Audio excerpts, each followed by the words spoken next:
টাইব্রেকারে অস্ট্রেলিয়াকে কাঁদিয়ে প্রথমবারের মতো রাউন্ড অফ 16 নিশ্চিত করল মিশর। খুশিতে মাঠে সিজদায় লুটিয়ে পড়লেন মোহাম্মদ সালাহ সহ মিশরের সকল ফুটবলাররা। বিশ্বকাপের রাউন্ড অফ 32-এর ম্যাচে অস্ট্রেলিয়ার বিপক্ষে প্রথমার্ধে এগিয়ে যায় মিশর। শুরুতেই গোল করে দলকে এগিয়ে নেন ইমাম আশর।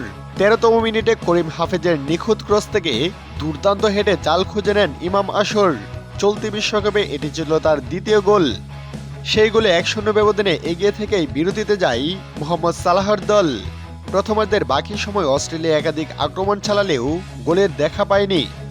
এরপর দ্বিতীয়ার্ধে মাঠে নেমেই আত্মঘাতী গোলে একে সমতা ফেরে অস্ট্রেলিয়া। ম্যাচের 55তম মিনিটে হানির আত্মঘাতী গোলে সমতা নেয় অস্ট্রেলিয়া। বাম দিক থেকে নেওয়া ফ্রিকিক বক্সে ভেসে এলে বলটি আলতো ছোঁয়ায় গোলের দিকে পাঠানো হয়। প্রথমে মনে হয়েছিল হ্যারি সাউদারই গোলটি করেছেন, তবে রিপ্লেতে দেখা যায় বলটি শেষ পর্যন্ত মিশরের ডিফেন্ডার মোহাম্মদ হানির গায়ে লেগেই বল জালে ঢুকে। এরপর আক্রমণ আর পাল্টা আক্রমণে কেউ কারো জালে বল জড়াতে না পারলে ম্যাচ গড়ায় অতিরিক্ত সময়ে। তবে ম্যাচের অন্তিম মুহূর্তে 93তম মিনিটে মিশরের দুর্দান্ত এক গোল অবিশ্বাস্য দক্ষতায় সেভ দেয় অস্ট্রেলিয়ার গোলরক্ষক। সে যাত্রায় বেঁচে যায় অস্ট্রেলিয়া। এরপর নিজেদের সবটা উজাড় করে দিল মিশর।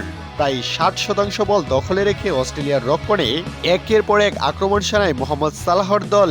শেষ পর্যন্ত অতিরিক্ত সময়েও আর কোনো গোল না হলে ম্যাচ গড়ায় টাইব্রেকার নামক ভাগ্যে। টাইব্রেকারে প্রথম শট নিতে এসেই মিস করে অস্ট্রেলিয়া। বিপরীতে মিশর তাদের প্রথম শটে গোল করে। শেষ পর্যন্ত দুদলেই 4টি করে শট নিলে মিশর তাদের 4টি শটেই পূর্ণ 4 গোল আদায় করে নেয়। অপরদিকে 4 শটের মধ্যে 2 গোল মিস করে অস্ট্রেলিয়া। এতেই অস্ট্রেলিয়াকে 4-2 গোলে টাইব্রেকারে হারিয়ে শেষ 16তে পা রাখল আফ্রিকার মুসলিম দেশ মিশর।